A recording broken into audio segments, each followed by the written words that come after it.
Oscar's eyes involuntarily slammed shut as his body recoiled in anticipation of the strike, the scars on his shaved head stinging on his skin. A mere heartbeat later, his gaze opened and his blood turned to shame at the howl of a voice that was not his own. "Get up, you lazy Yumi!" One of the damnable Gretchen yelled at a woman who had collapsed onto the ground, gathering the attention of the nearby humans and greenskins as it swung the crooked letter instrument once more upon her. His eye twitched at the impact and the second scream that followed, his hand squeezing tightly the handle of the makeshift sledgehammer he was holding. The atmosphere at the scrapyard grew more intense with each new gaze turning to the scene. Cackling wheezed out of the grots who had gathered up to join in on the delivery of abuse, mixed in with the chime of chains locked around their captives' ankles. It all made him sick, as he barely held himself back for the sake of the other prisoners. "Stop it! A small voice yelled out. Leave him alone!" It belonged to a girl, no older than 10 by Oscar's estimation, who ran over and pushed the chief among the diminutive greenskins to the ground, the display causing the rest of its like to scatter as she defiantly stood between them and the woman. Her mother, bereft of breath, was only able to frailly lift her hand towards her daughter in an attempt to tell her to run, but only managed to wheeze air out. Hearing this, the girl turned and tried to embrace the woman, but after just a couple of steps, her feet were abducted from the ground as the runt herd grabbed and lifted her in its hand. "What do you think you're doing, you little runt?" The orc barked at the child. "No one gets to bully me grots but me, 'cause I'm the boss around here, you get that?" The only thing that its disgusting butchery of the human language achieved was to make the girl cry, terrified by this monster. Fury raging within him, Oscar's mind demanded justice, and his body unconsciously took a step forward. Before he could take another, he felt the tug of the chains around his ankles and a hand clasping around his left arm. Looking back with wrath blazing on his features, he was met with the face of a scared old man who looked nearly mummified from malnourishment. "Stop, Oscar, don't! This will only end badly for everyone. Just keep your head down and resume working, please." The elder pathetically insisted with whispers. Shaking his head, the younger man wanted to shout back at him, but before he could, the runt herd bellowed towards all the gathered humans. "This goes for all yous, Yumis. Yous nothing but weak, pathetic gits that are good for two things, doing stupid, boring jobs." Preceding its next words, the sickening alien flashed a toothy grin. "And munching. Let this be a lesson for every other one who thinks they get to not follow orders." After this, the orc began lowering the girl towards its wide-open maw. Her crying grew more severe as she thrashed in an attempt to break out of its grip. The mother tried to force herself up to save her, but her weakened body was pinned down by two of the grots, one of which pulled her head up by the hair so she could watch. All the while, Oscar's bindings rattled from the shaking of his body as he struggled against the metal and the hands of the elder, whose cowardly words were barred entry into his mind. He didn't care anymore. He did not even bother to look at the other slaves and instead just tried pushing forward, his vision filled with red. Unfortunately, it did not seem like he would be able to do anything before the grisly scene before them concluded. That was, until the various voxcasters that were strewn all over the area, either by the greenskins or just surviving their devastation, blared and deafened the air of the entire district with their horn call. So unexpected was their protest that the fiendish Xeno stopped its cruel torture, holding the girl to the side as its ugly head, as well as those of its underlings, began looking around, trying to figure out what was happening. And they all did. Shortly after, the horns died down, instead followed by a woman's voice yelling out of the voxes. "Hearken, denizens of this planet. The agents of the Golden Throne have come to battle the foul enemies of mankind. And what do? Submit yourselves to these damnable aliens? Where's your hatred, your fire, meant to stand against the Xenos? We have come to liberate proud citizens of the Imperium, not xenophied heretics. Rise up, maggots, repent for your weakness, and reclaim your vote. For Brotel, for the Emperor!" Silence. not counting for the impossible-to-stop sounds of a mechanized yard's machine occupants, gripped the air for several dozen heartbeats of confusion, until it was banished by several explosions which seemed to herald an engine's roar. Shortly after the time it took the humans and Xenos to fix their attention in the direction they identified to be the source of the incoming sound, they would all be deafened by a speeding truck loudly crashing through the nearby pile of scrap. As it briefly flew by, multiple searing beams of light launched themselves out of it, momentarily illuminating the majestic soldiers of the Emperor before they drove off. A few of the grots were brought down by the last bolts, one of which, by some divine miracle, tore through the chain that went through the bindings clasped at everyone's ankles, next to Oscar himself, who looked down at the broken metal with new fire in his eyes. A couple of the shots struck the Runherd's free arm, their sizzling touch gouging his flesh and causing him to drop the girl. Gah! What you standing around for, you lazy kids? After them! He bellowed at the nearby Gretchen. The bulky Xenos was about to use his uninjured arm to wave his pack of underlings over when suddenly more pain surged through his body, while the sight in his right eye sank into darkness. It could only spare a glance to its side in order to see Oscar, bloodied sledgehammer raised high in the air before the man brought it down again and caved the side of the orc's head, which covered him in alien blood. Stunned from shock, everyone present was staring at him, breathing heavily as his own body adjusted to the adrenaline rush he had entered. As soon as he got a hold of himself, he raised the now refashioned tool of war and cried out, Ave Imperator! Seemingly roused from some manner of spell, practically every other person who realized that their bindings were no longer chained repeated the blessed war cry, and with whatever makeshift weapon their hands could find, they set upon the grots and savaged them. Almost poetically, just as the last green wretch was slain, the crowd spotted a cavalcade of Xenos rushing towards them like a tidal wave of muscle, yelling, and bleeding red eyes. What the damnable curs were not yet aware of was that now against them stood a resolute wall of divinely crimson glares, ushered forward by the blood-coated head of a warhammer. At that moment, the lungs of man tore the heavens with the name of his one true master, and he launched forth to combat the monster that dared to ravage his lands. Proudly, the reliable convenience plowed through most obstacles put in front of it and deep into the district, trampling any sorry Xenos that failed to jump out of its way under its tires. Within its carriage compartment, the servants of the Golden Throne recounted their offensive. Do you think that was enough work camps we broke open for the civvies to domino into a viable opposition to the Greenskins? Ramiel wondered out loud. It will have to do. Katerina responded coldly before turning to Richard. Now it's up to your people to make do with the opportunity we have given them. I have utmost faith we will not disappoint, sir. The private proclaimed with certitude as an increasing number of larger explosions grew more audible around them. Permission to speak, sir. Gargota piped up as she turned to face the group after having observed the environment. When an affirming nod from the commissar was given, she continued. This whole place does not look right. No shit! Lawrence mockingly uttered. Shut up, hole digger. Steelix clapped back and proceeded to relay her observation. What I mean is that we passed by several Gargant shops that looked nearly identical to the ones we learned about on Armageddon. Yet, we haven't encountered any such walkers. Now that you mention it, the number of filth are also not up to par for such an industrial zone. Johann mused.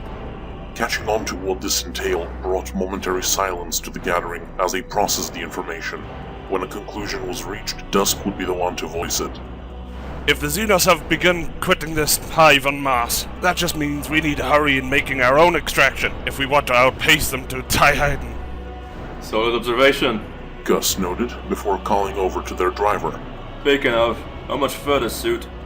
ETA to the war boss's base sector is 4 minutes. Dan replied, not offering any heed to the Catachan stone, instead placing the entirety of his focus on the road.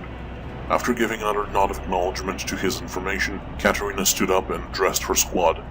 Alright, maggots, make sure all your gear is ready and prepare for your objective. Commanders, Captain, after we disembark, I want you to haul your ass and raise hell. Cause as much ruckus as possible and distract as many of their numbers away from our position. The rest of us will try to smoke the big bastard out. First team to find him will signal the others, so we can regroup and bring him down. Every group has a signal thrust ready? Ready! Dusk, Steelix, and Cost answered unanimously as they raised their flare guns in confirmation. Excellent! Move fast, don't die, and happy hunting, Guardsman! Shortly after, the reliable convenience halted in a square clear of enemies, and everyone save Dan jumped off and then ran deeper into the sector, particularly the commandos going in the opposite direction of the main group. Once left on their own, the machine and its driver also resumed high speed in a different direction, the truck's engine and horn blaring to gather the attention of the greenskins. It didn't take long for a small crowd of aliens to be hot on the pair's heels. Despite the densely packed buildings, Cost's maneuvering kept them at a relatively safe distance, with the occasional plink of gunfire impacting the truck's rear plating. That was, until he turned a particular corner, from among which erupted a large buzzsaw which nearly clipped the Mordian's head, but he managed to duck in time, saving his own flesh and his cap from being damaged. While it was presumed that no walkers were present in the district, that was apparently not entirely true, as what caught onto his scent now was a Killacan. The grisly metal beast was covered in rusted red, with the only exception being its cavity-yellow tusked jaw. On either side of its garbage bin body were two long arms, one possessing the recently evaded buzzsaw, while the other bore a large slug thrower of alien design, which in turn spat death towards its perceived prey.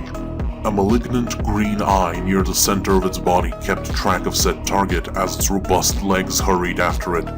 Unlike the greenskin rabble, this blasphemous construct was able to keep up relatively well with the two by virtue of being able to smash through the various buildings instead of having to zigzag through the streets. Another point of concern was the caliber of its weaponry. The slugs which it fired did not just plink off of the plating, but actually embedded themselves and bored through it. One slug, likely driven by the hand of the disgusting piggish gods of the Xenos, would have nearly struck the captain, but by the Emperor's virtue it missed by a few centimeters after boring through the backrest of the driver's seat. Instead, it impacted into the front console, tearing open a hole that exposed the engine compartment. Still, the Mordian remained unflinchingly resolute as he kept up speed. What actually broke him out of his near trance-like state wasn't the enemy fire, but its gradual reduction. Briefly turning around to investigate what had occurred, his eyes widened when they saw that the walker and the orcoids surrounding it slowed down and had turned their backs, having apparently lost interest in the speeding vehicle. This would not do. At the very least, the Killacan could not be permitted to roam freely, since none among them had access to something that could reliably get rid of it. Or, well, almost none, Dan thought, as he looked at the hole to the engine and then to the flare gun next to him. Frackin' personal initiative! He cursed under his breath as he adjusted the gear stick in reverse. The retreating mech and its surrounding escort halted their retreat at yet another bellow of a horn. When they reversed their field of view, they would be met with the reliable convenience facing them down. Its engine revved several times in a gesture that the accursed beasts seemed to understand, as they all began roaring defiantly, while the Killacan revved its own engine and saw in a similar fashion, after which all of them charged towards the truck. It, in turn, whirled its tires and shot forward at the assaulting aliens. From behind the wheel, Dan glared under his cap, his lasgun and sack of supplies harnessed over his shoulders while he held onto his flare gun, having inserted its barrel into the hold of the engine compartment. Okay, soldier, repeat after me, he grimly uttered. Somehow, unprompted by manual input, the reliable convenience's engine rumbled after each word of his, as if following the command and repeating, Mordian! His foot embedded the gas into the metal frame, his mechanical steed surging forward down the street like a loose projectile. The god! Not waiting to see the result of the charge, the honorless, mewling bastards unleashed their guns' Daka towards the incoming vehicle, opening more holes and tearing small bits off of it, but failing to halt its momentum in any meaningful way. And the Emperor! With this final shout, he pulled the trigger, sending the flare into the engine, and then leapt out of the truck, briefly rolling on the ground before coming to a halt. Unlike the blast door of the Underhive, this was a contest in which the reliable convenience was the clear superior. With its significantly higher velocity, its greater bulk crashed into the Killacan and pushed it off of the ground, carrying the mech along with it before crushing it into the wall of nearby rubble. Despite being flattened almost in half, the cursed contraption still lived and attempted to saw the truck off of itself. It would receive improvised aid from the gaggle of Xenos whose poor attention span missed the driver's escape, and instead made them run after his steed and begin beating it to death. Just as they were cutting into it, the flare's presumed zenith was reached and it burst, causing the engine to violently explode. The sheer force of it gutted the Killacan, killing it, while the now loose metal of the frame shredded most of the surrounding Orkoids in a hail of shrapnel, followed by the promethium from its veins splashing out and catching fire, dousing what few aliens remained and their surroundings like an improvised flamer. Before any could extinguish the flames, their heads would pop from the stellar marksmanship of the Mordian as he quickly picked them off. After the last vermin was put down, Koss would pick up, dust off, and finally put on his cap, then gather his belongings. Fully equipped, he stood up and gazed at the fiery scene. Breathing in deeply, he clicked his heels as he stood at attention in perfect parade stance, with one of his hands shooting up to give a parting salute of respect to the reliable convenience's funeral pyre.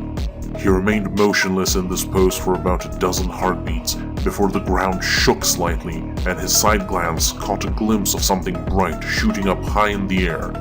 Mere moments after he gave the phenomenon his full attention, it turned out to be a flare which burst in the sky. A small sigh of relief that he had not wasted resources escaped the captain as he began running in the flare's direction. A fairly similar situation was taking place further away on the opposite side of the sector. Gus and Gorgoda had their own band of Xenos on their trail, which was notably smaller than the one that chased after Koss, but it was not from a lack of trying, but simply due to not having as many loud tools on their hand to attract attention. Rather than the streets and roadways, their chase took place on the rooftops of the district's buildings, allowing the far more agile commandos to keep a safe distance ahead of their pursuers. During their sprint, they spotted, then specifically ran and leapt towards two buildings with a large gap between them, over which the Greenskins had apparently built a shoddy makeshift bridge. After easily clearing it, the Kanachan and the Armageddon spun around, seemingly ready for a fight, further enticing the aliens to double their efforts. Just as their mob rushed onto the bridge, the First Lieutenant loosed two precise shots from her longlast into the supports on the opposite end of the bridge. Having clearly been designed to allow the diminutive Grot's path, the weakened from the heat scrap metal gave under the weight of the Orkoids, sending them crashing down several stories. What few that had not gotten on the bridge at the time briefly stared down in surprise until a few more lasbolts pierced their skulls. Those that survived the fall would need a couple of moments to shake the daze off, at which point they would notice that they had landed in what could be described as a bowl of scrap. Moments after that realization, their attention would be called by a whistle, prompting them to look up, just in time to see the grinning Wild Knife take out the pins of two frag grenades with his thumbs and then casually drop them, which was then followed by two shredding booms. That moment when you see the realization in their eyes always gives me such a kick. Gus chuckled as he observed the vegetable food dip he had created. Once you get to know them, they become a lot less scary and more funny. Gorgoda agreed as she brought up her weapon, using its scope to survey their surroundings. Bit of a shame there were so few of them. Do you think we diverted enough to give the boss lady a clear shot to the war boss? It will have to do. We don't exactly have... She began replying, but cut herself off when she spotted something in the distance. Thrown on Terra. The sudden change in tone made the second lieutenant raise an eyebrow and question. What's the matter? Have a look at that. Handing the longlast to him. Doing as instructed, the Kanachan observed the direction he was given and himself received realization of what had resulted in the more serious air to flow in. Far across from their position was another of the enormous orc workshops, inside of which resided the seemingly half-complete form of a Gargan.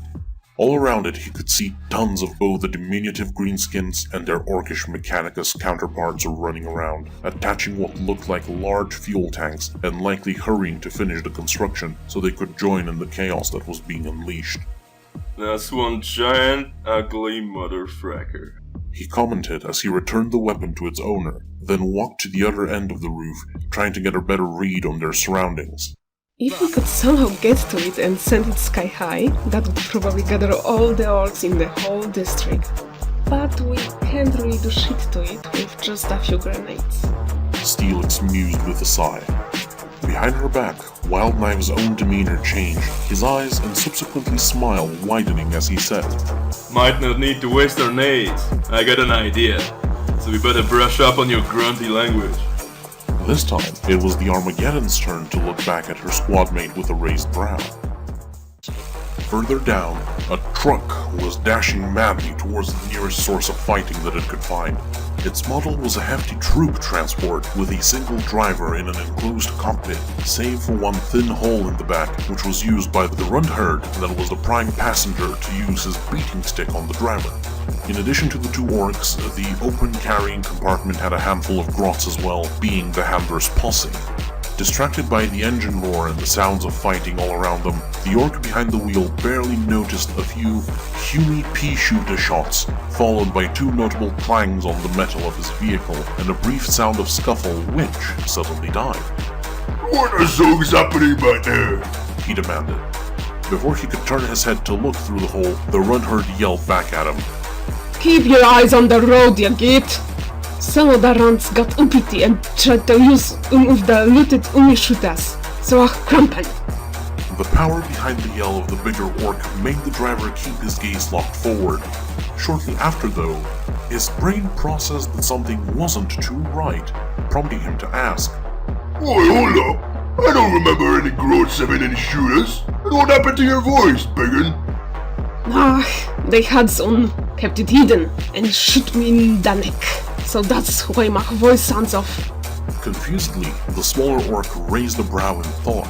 This information went against what he knew, or well, paid attention to know, but he did hear the noises, so the Rundherd must have been telling the truth. In the end, he decided that since it wasn't fighting, he didn't care to prod further.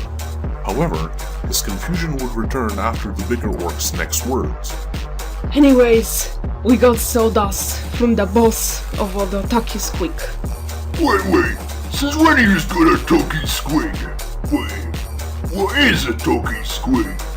The reply to his questioning was preceded by the Rundherd's beating stick coming in through the hole and smacking the driver on the head. Of course I got the Taki Squid, you stupid snot-eater! I grow them myself! Sorry! The smaller orc yelled to avert any further beating.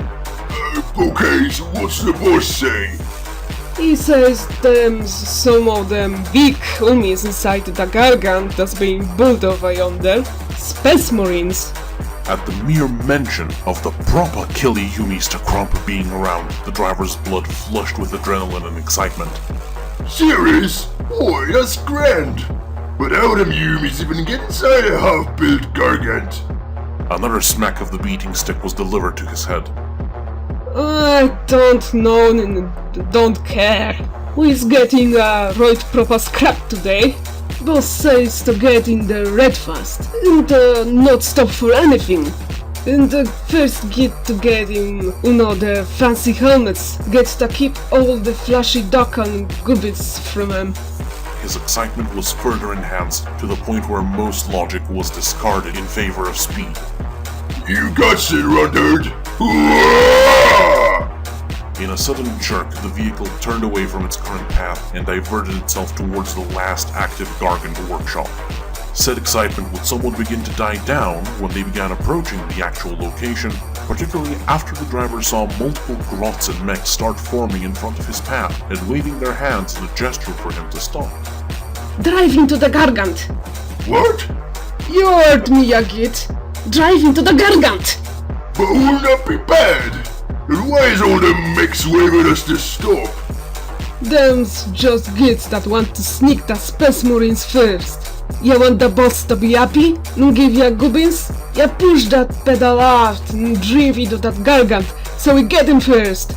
Besides, it ain't finished so this truck can go in easy, so it's safe. Go for it and don't stop! Yeah, Yeah, that made a lot of sense to the smaller orc. He could clearly see that there wasn't a speck of yellow anywhere on the target. Gotcha, boss! Who's gonna get in there first?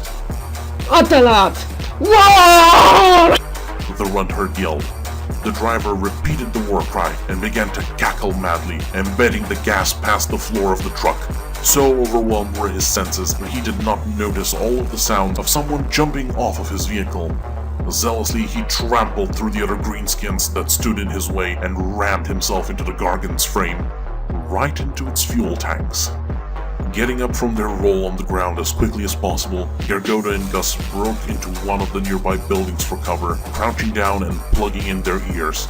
Less than a minute later, the ground shook violently and a hail of debris poured over their hiding spot, which thankfully remained intact. When they thought the worst of it had stopped, the pair walked out. Gleeful satisfaction plastered on their faces as they looked upon the enormous pillar of smoke that rose from the unborn Gargan's burning remains. No, that's bound to get most of them here. Steelix chuckled. Nice. Wildknife added as the pair exchanged a high five while still observing their handiwork. As he trailed the expanding inferno in the air, the Cab-Chan spotted the shining beacon of a flare also ascending alongside the plume. And it seems we were just on time. Let's go. The Violent Group had a more direct destination in mind. After disembarking, they would head directly for what they presumed was the war boss's personal lair, based on his patterns which they observed before launching their assault. Unlike the other teams, they could not afford any greenskin presence around them, due to which every single Xenos encountered on their trek up the ridge, crested by said lair, was put down immediately upon being encountered. Dusk, Burgundy, and, amusingly, Bobson were the ones mainly doing the killing via massed fire over the course of their speedy uphill hike, given their more standard armaments. Gruber's discipline contained the righteous fire within his soul, since he needed to preserve his Helgun's limited power pack ammunition for when they encountered the war boss, resulting in him only firing upon the biggest and most dangerous aliens that would rush at them. That left Katarina and her replacement las pistol as the only reliable backup, since she too preserved her bolt pistol for the main engagement. In that regard, what her current weapon lacked in power, she made up for with accuracy, outright slaying or at least destabilizing enough of the incoming green tide for the infantrymen to keep their path cleared. Another brute that matched the two big ones they encountered in the Emperor Springfields had its head melted by the Helgun, prompting Johann to call out, "Down to 10 shots, sir." This confirmation brought out a growl out of the Commissar, but her irritation was slightly restrained by Lawrence's call-out. 50 meters until we clear the ridge, and we'll be right in front of the compound. With concentrated breathing instead of words, they continued, until finally coming face to face with the building in question. If its entrance had any guards, they had either left earlier, or were just among the waves that threw themselves against the guardsmen's advance. The orcs' idiosyncrasy for impracticality came useful, for once, as no doors seemed to be present, allowing them easy access into the dilapidated structure. Said trait repeated itself in the interior as well, allowing them to effectively and carefully split up into a sweep of the place. A Grot panted heavily, trying to hide from all the loud noises happening outside after he snuck in here.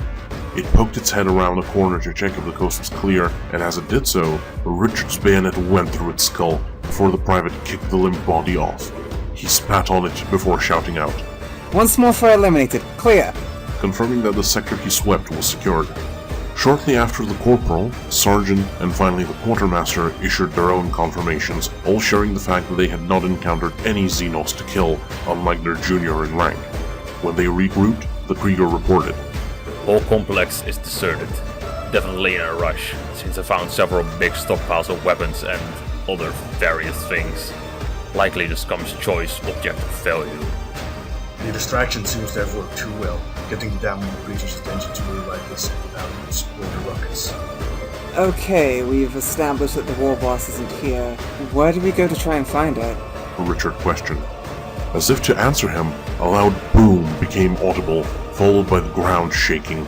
All of them would momentarily share a glance between each other before running out of the building.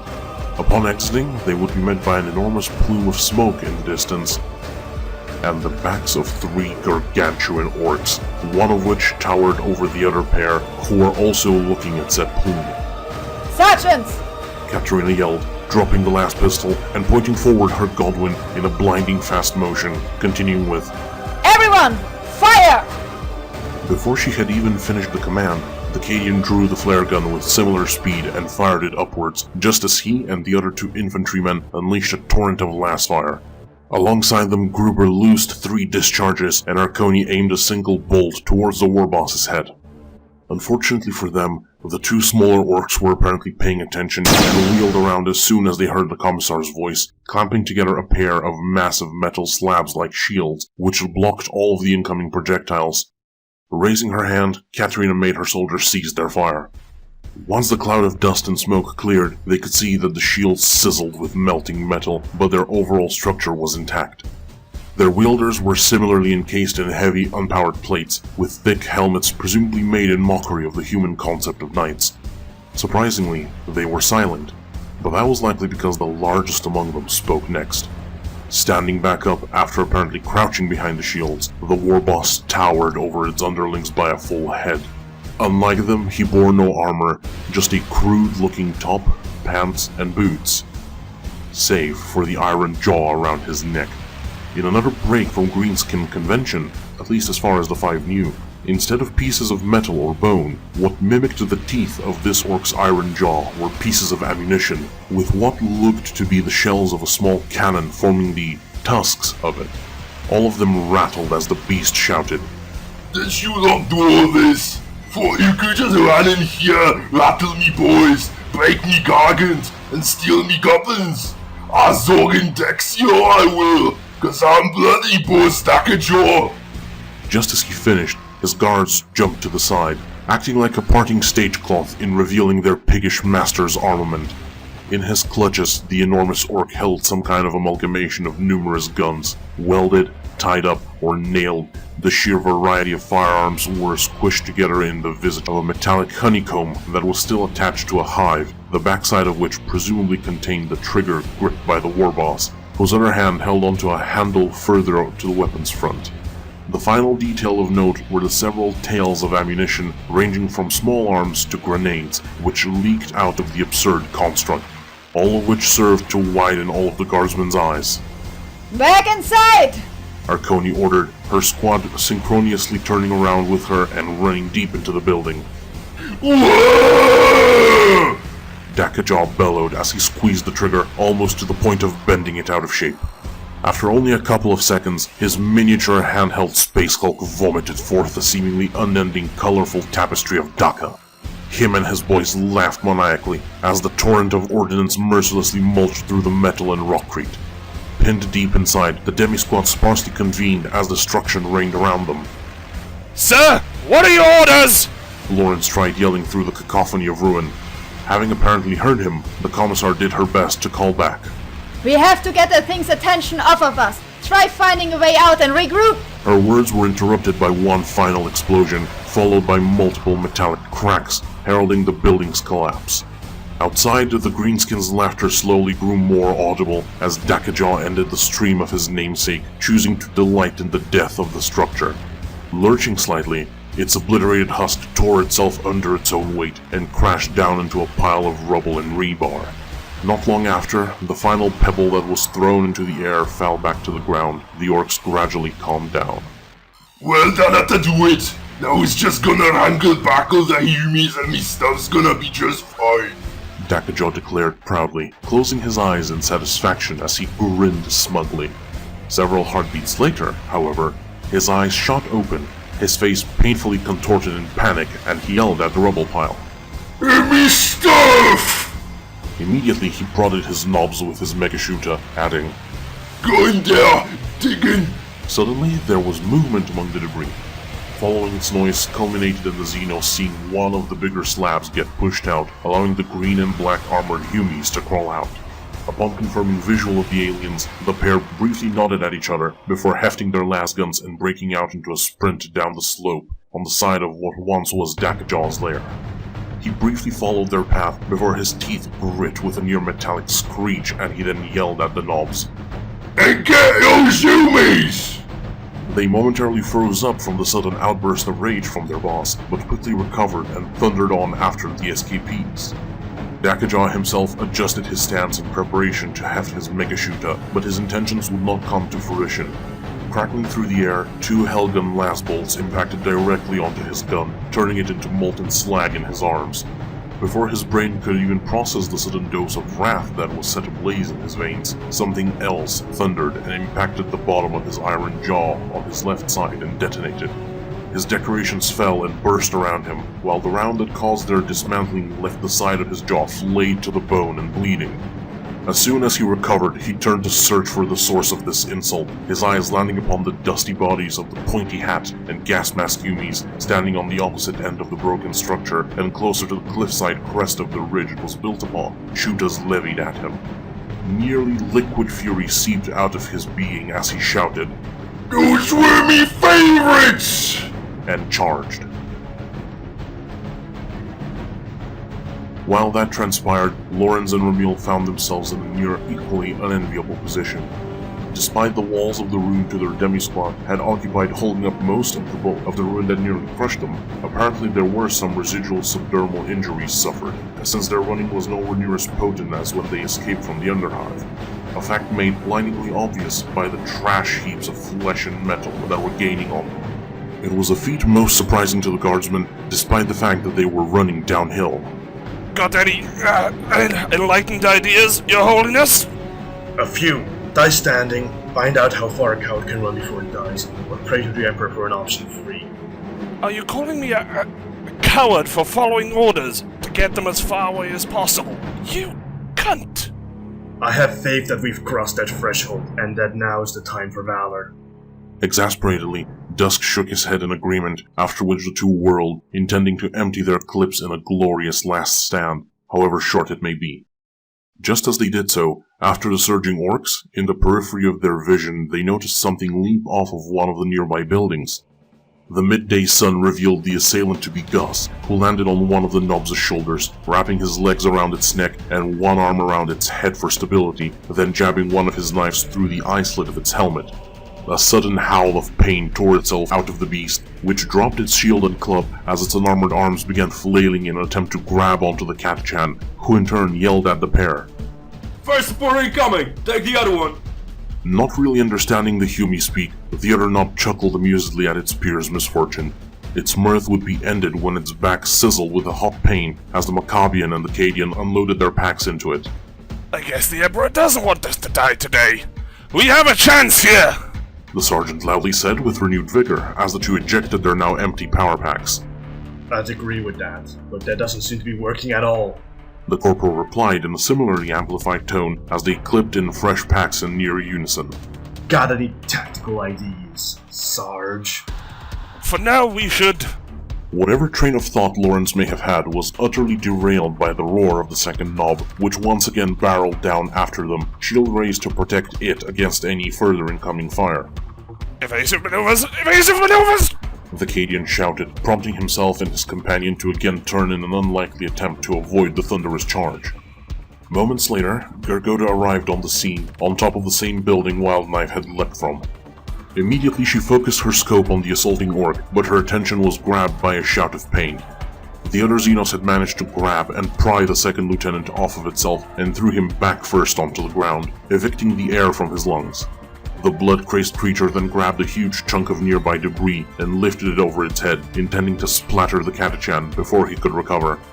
At that same time, the first Nob reached striking distance of the infantryman, swing with its own chopper along with its next footfall, which could not be dodged by both men. If he had the Emperor on his shoulders, maybe one of them could make it. With her intervention, both were likely to live, so it became a matter of who she should let die in this circumstance. Suddenly, far from the side of the half-blinded Nob flew a discharged lasbolt, the heat of which could be felt even from her high position.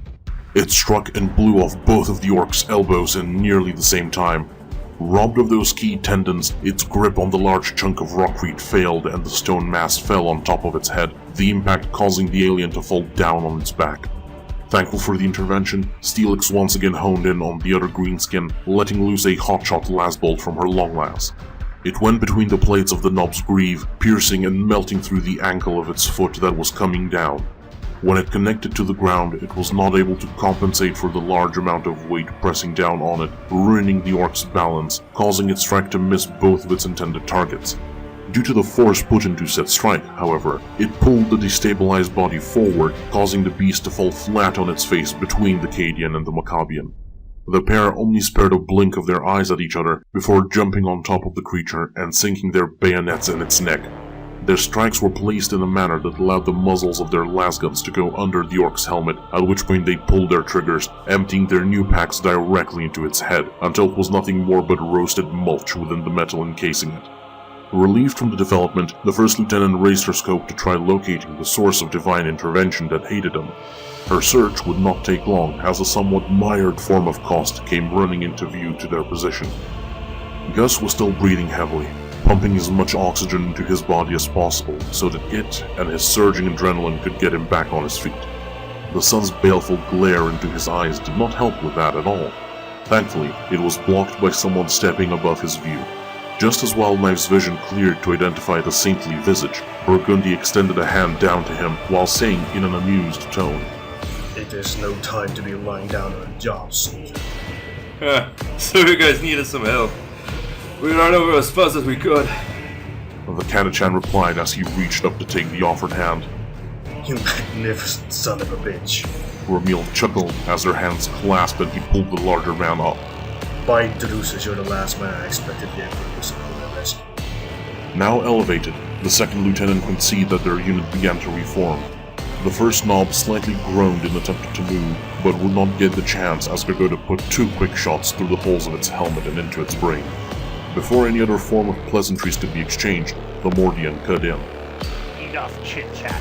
The curs are getting restless. My coming to this position. Where are the Commissar and the others? Up on the ridge.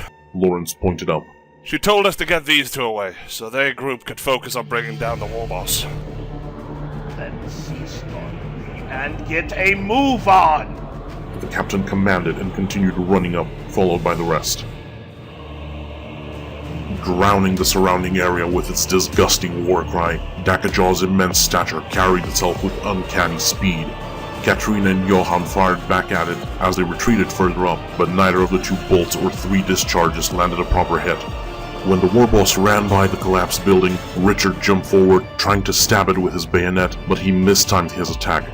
Before the blade could reach the Xenos' flesh, its arm struck the private with its running motion, the behemoth not even noticing the PDF. From just the force of that absent-minded collision, Bobson was sent sliding on the ground, the rucksack harness he wore tearing off of him and nearly spilling out. Noticing the failure of the ambush, the Krieger briefly stood his ground and attempted 2 more discharges in the Greenskin's direction.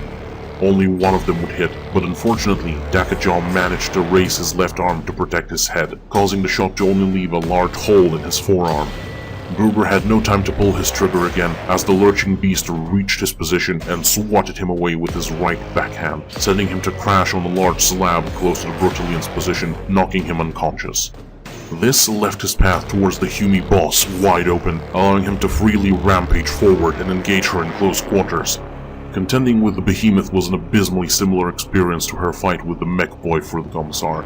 The swinging of his fists little better than random swinging, but it was not at all apparent whether that was because this particular Xenos lacked melee skills due to its preference for the ranged weaponry, because it was too lost in its blood frenzy, or because it was under elaborate ploy like the one Arconi previously encountered.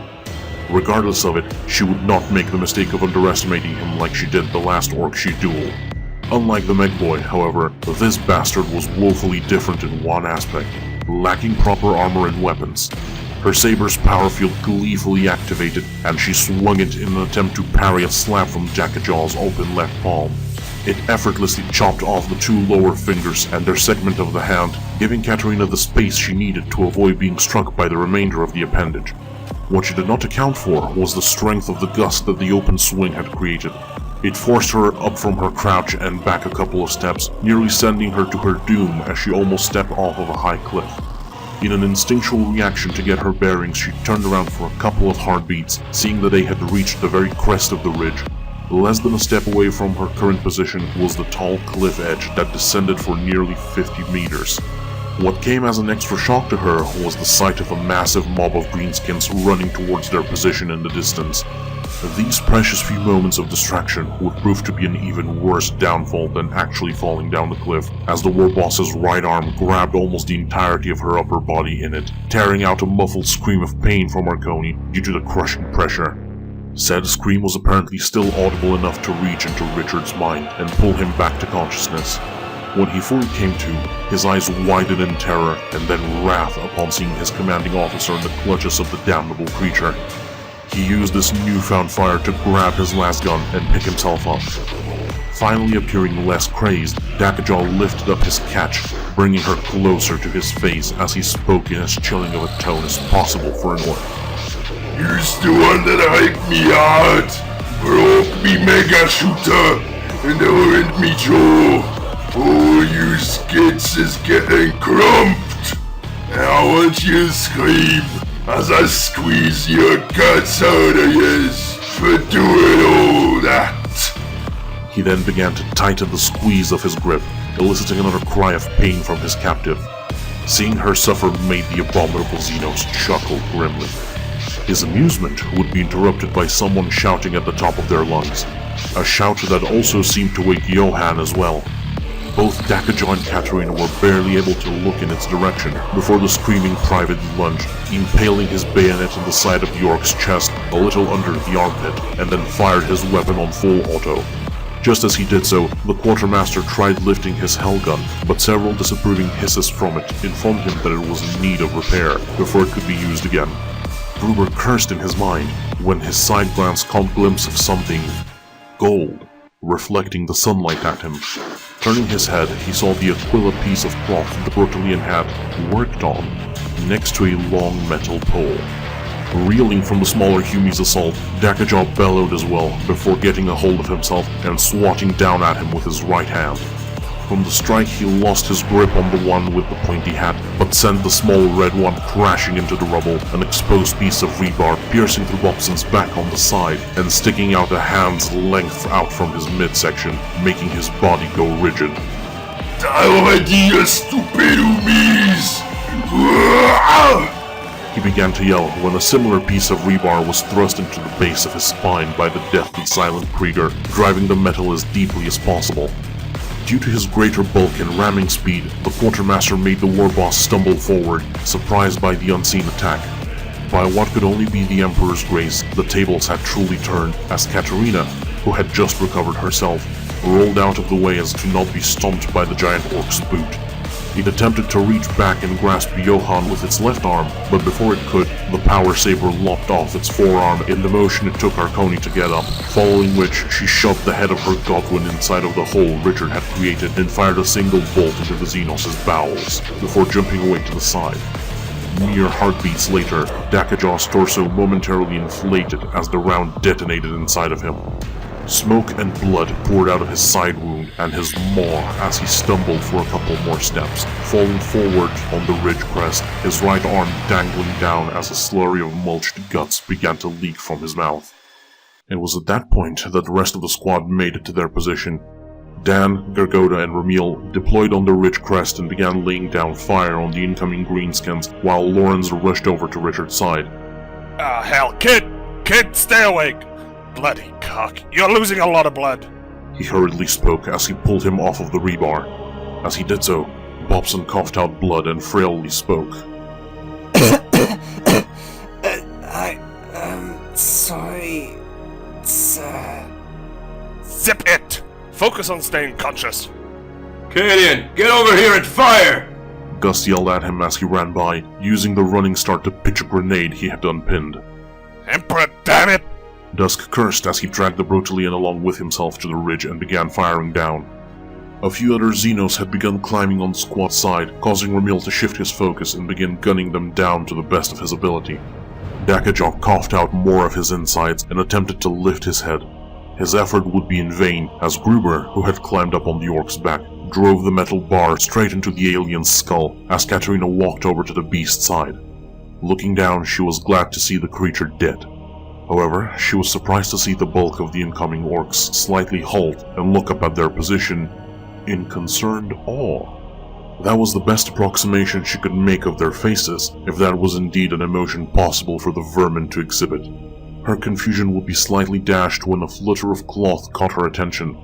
Looking up, she would see the tattered squad banner that the Brotelian had mentioned sewing together a couple of times, being attached to the metal bar the Krieger had used, waving Imperial pride above the heads of the heathen scum below. That's when realization struck her. Not only had they slain their war boss, but they had planted the Imperium's victory over it, which was giving the aliens pause. Pride and satisfaction flushed her chest as she raced for Aquila-bearing blade in the direction of their foes and shouted out in challenge to them. Others from the squad did the same, assuming intimidation poses as they continued to rain death towards the aliens. Some among the wretched rabble began to regain their courage, but before they could voice their hideous war cry, a far more noble and righteous one drowned their voices out. Looking further back, the squad could see another mob, consisting of humans, rushing over. All of the slaves they had freed had managed to organize, as many of them now wielded firearms and wore armor, likely reclaimed from the Greenskins' stolen supplies. The venerable spear of red-eyed servants of the Golden Throne washed over the Orkoids and began to brutalize them. It was an image that could almost bring a tear to Katarina's eye. Alas, there would be no time for that, as another cough gathered everyone's attention over to the bleeding Bobson. Private! Arconi shouted and then commanded. Sergeant, set him down. Gruber, get to work. Sir. Richard muttered out before coughing again. Save your strength, Private. You don't need to speak right now. I just wanted to apologize. That comment made everyone raise a brow, the Commissar more so than the rest, prompting her to inquire. Apologize about what? You saved me and got us this victory.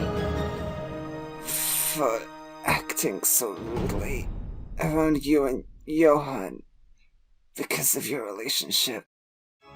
Upon uttering those words, the Krieger momentarily paused his efforts to patch the Brotelian up, as everyone else looked at him, then at the Commissar, who bore an expression of utter, stunned confusion.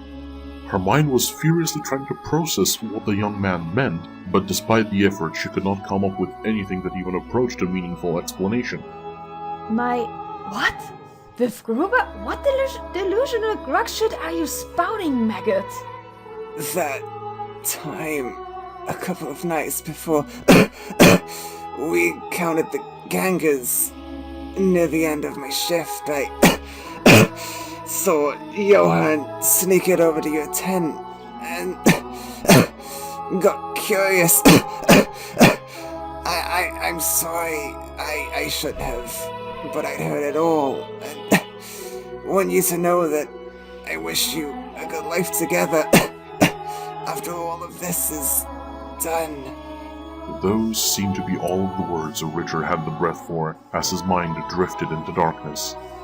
Wait, no, you don't get to die after saying all that shit!